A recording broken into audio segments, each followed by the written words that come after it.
It's midnight in the lab, and outside the windows the city is doing that strange New Year thing, streets rinsed clean, calendars flipped, people swearing they'll become someone else by morning. Inside, under the microscope, a single living tissue is doing something far more unsettling. It's healing, quietly, precisely, without a meeting, without a manager, without a printed plan. So here's the question that won't let me go. If DNA is the instruction book of life, why doesn't it read like a map? Where is the diagram that says, with absolute clarity, put the eye here. Stop the arm there. Leave a gap for the heart. Because you can feel the mystery in your own skin. You cut your finger, and it closes. It doesn't seal into a random lump. It doesn't grow a tooth. It rebuilds finger skin like it remembers being finger skin.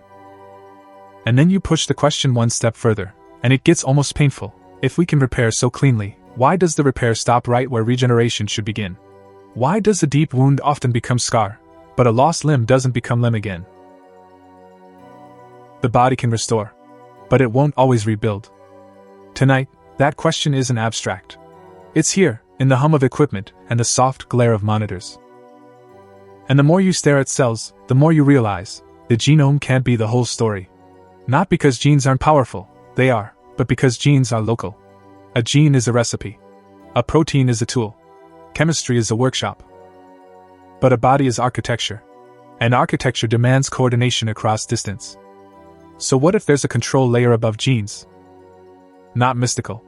Not energy, in the vague sense. A physical, measurable layer, patterns of voltage, bioelectric patterns, spread across tissues like a quiet, continuous conversation. Not neurons firing thoughts. Just ordinary cells holding charge, whispering state to each other all the time. Let me pull you into a thought experiment, because this is where intuition usually fails. Imagine you wake up as a single cell in an embryo. No blueprint arrives in the mail. No foreman points to a drawing. All you can sense are chemicals drifting by, and a faint electrical landscape, like standing in a field and feeling which way the wind leans. Could that invisible landscape be the difference between building a heart, or building a tumor? Between stopping at the right shape, or growing until something breaks? Hold that image. Because once you see it, you can't unsee it.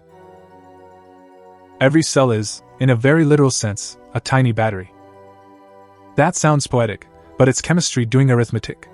Cells move charged atoms, ions, across their membranes. Sodium, potassium, chloride, calcium. Picture a crowded nightclub with a bouncer and a velvet rope. Some people are allowed out. Some are allowed in. Some are stopped. Over time, you end up with an imbalance, more charge on one side than the other. That imbalance is voltage. A membrane voltage is just the cell's way of holding a tiny electrical tension across a thin boundary. And if you're thinking, okay, that's neurons, this is where the story pivots. Neurons are the loudest example, yes, like stadium speakers. But bioelectricity exists everywhere. Skin, bone, embryos, wounds, organs. The body is not a silent chemical soup occasionally interrupted by nerve signals. It's an electrical ecosystem, mostly quiet, mostly continuous, where every cell is humming at some baseline voltage, and that baseline matters. Here's the first mechanism that makes this more than trivia: gap junctions. These are tiny channels that directly connect neighboring cells, like little doorways in the walls between apartments. Through them, ions can pass. Small molecules can pass. Which means cells can electrically couple. They don't have to act like isolated batteries sitting on separate shelves. They can form networks, tissues that share state. If DNA is the parts catalog, gap junctions are how the parts talk to each other about what the whole machine is supposed to be. It's not a central computer barking commands. It's more like a decentralized circuit. Information spreads because the neighbors are literally connected. So how does voltage actually influence biology without any hand waving? Several ways, all grounded in normal physiology. 1. Voltage can open and close voltage-gated channels. Think of these channels like doors with electronic locks. The voltage is the password.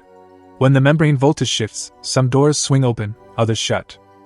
2. Those shifts trigger signaling cascades, molecular chain reactions inside the cell. The cell reads the electrical state and converts it into chemistry. Enzymes activate, pathways turn on or off. 3. Gene expression can change indirectly. Not because electricity writes genes like a pen, but because the electrical state shifts what the cell's internal machinery decides to transcribe. It's like changing the lighting in a studio. suddenly the photographer reaches for a different lens. 4. It can influence cell movement and proliferation, where cells migrate, when they divide, when they stop. If you want shape, this matters. Because shape is not just what cells are. Shape is where cells go, and when they stop going. So let's say it plainly, voltage doesn't replace genes. Voltage steers what genes do, and where, in a tissue. Now I want you back in this lab with me.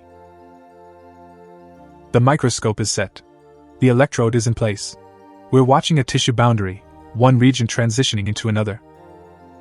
At first, it looks like biology as usual, cells packed like cobblestones, a living mosaic. Then we map the voltage. And a gradient appears. Not a dramatic lightning bolt. More like a weather map, subtle regions of higher and lower potential, contours like topography. And the moment you see it, you feel your brain trying to do something dangerous, trying to call it noise, trying to dismiss it as incidental.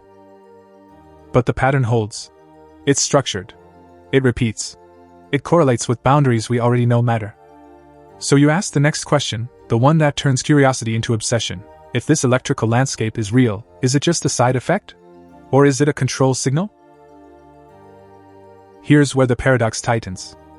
Genes and proteins are local. They operate inside cells and between immediate neighbors. But bodies enforce global shape. A limb knows when it's the correct size. A face grows symmetrically, most of the time, without a ruler. A wound stops closing when the gap is closed. Not always, but often enough to make the coordination undeniable. How does a limb know it's long enough? Where is the measuring tape? Where is the global reference? If you try to explain shape purely as a domino chain, gene A activates gene B, protein X turns on protein Y, you can get impressive local behavior. But global goals? A target form? That's harder. So some researchers have proposed an idea that, frankly, feels more like engineering than like classical biology, a morphological setpoint. A target shape that the body actively tries to reach and maintain.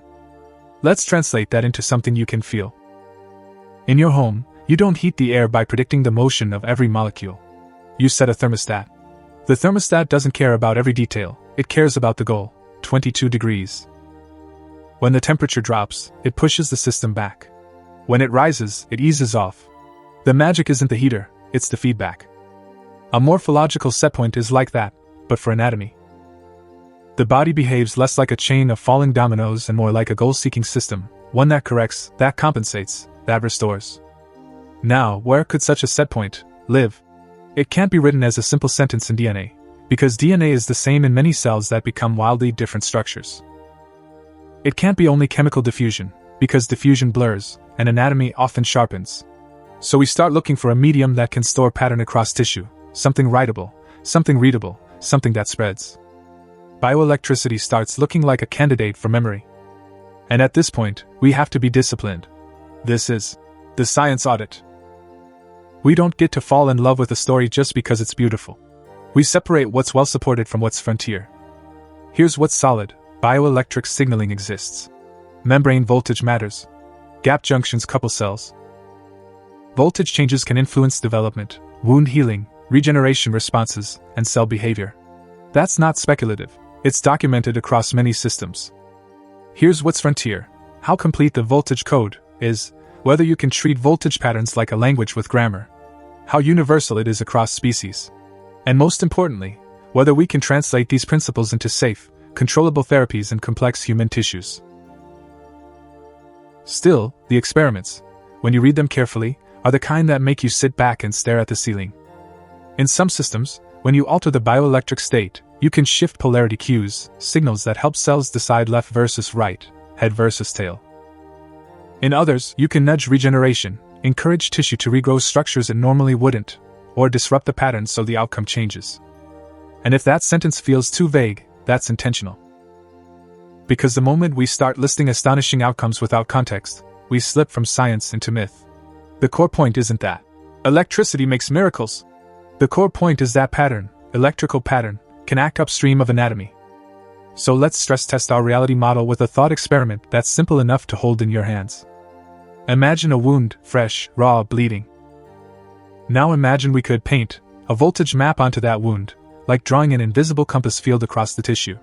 Not shocking it, not frying it, just setting the baseline electrical landscape the way it might appear during normal development. Would the cells interpret it as instruction? Would they read it the way an embryo's cells read their environment when they decide, build a finger here, not a scar, not a tumor, a finger? And if your gut reaction is, cells can't possibly be that smart, that's the moment to pause. Because smart might be the wrong word. It's not intelligence like ours. It's coordination. It's computation without consciousness, like a flock of birds turning as one. No bird knows the whole shape. The shape emerges because each bird follows local rules. But what if, in biology, there's also a field, an organizing context, that makes the local rules converge on a global goal? Back in the lab, we're staring at data that refuses to behave like an accident. And the click, the moment of realignment, feels almost physical. Genes are the parts list. Chemistry is the materials science. But voltage might be the geometry. The coordinate system. The invisible grid that tells parts where to go, how to align, when to stop. If you've ever assembled furniture without the diagram, you know the pain. You can have every screw and panel, and still end up with a lopsided chair. DNA gives you the screws and panels. The body still needs the diagram. Now comes the hardest part, because this is where hope tries to outrun honesty. If bioelectric patterns help guide regeneration, why don't humans regrow limbs today? If the coordinate system exists, why can't we just dial it up and rebuild what's lost? Several reasons, and none of them are excuses. They're constraints. First, scar formation and immune signaling. Human wound healing often prioritizes speed and sealing. Scars are the body's emergency patch, close the breach, stop infection, stabilize. It's effective survival biology. But it can lock tissue into a state that resists the organized repatterning regeneration would require. Second, differences in tissue environment. Many animals that regenerate well have different inflammatory responses, different extracellular matrices, different cellular behaviors after injury. The construction site, conditions matter. Third, scaling and complexity. Regrowing a simple structure is not the same as regrowing a human limb with bone, muscle, nerves, vasculature, tendons, skin, and precise alignment.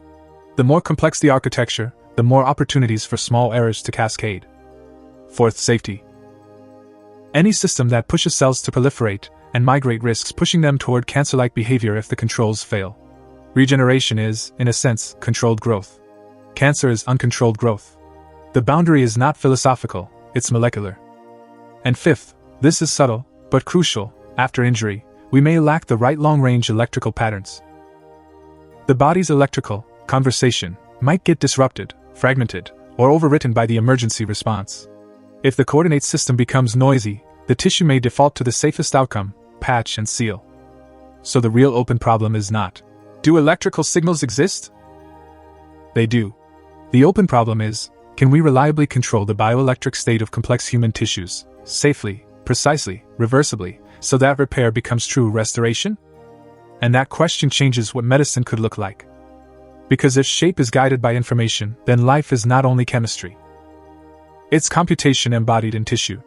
Bodies are not static structures. They're dynamic conversations, cells negotiating identity, borders, and goals moment by moment. That shift sounds abstract until you connect it to the most human thing, becoming. You are not the same body you had a decade ago. You're a ship rebuilt at sea, plank by plank. And yet you remain you. Which means somewhere, your body carries a memory of its intended form. So imagine future therapies that look less like editing genes, and more like editing tissue states. Instead of rewriting the parts list, we tune the coordination. That could mean drugs that target ion channels to shift membrane voltage. It could mean bioelectronic scaffolds, materials designed to guide electrical patterns across a wound. It could mean refined electrical stimulation protocols that don't just activate muscles, but nudge tissues into new stable states.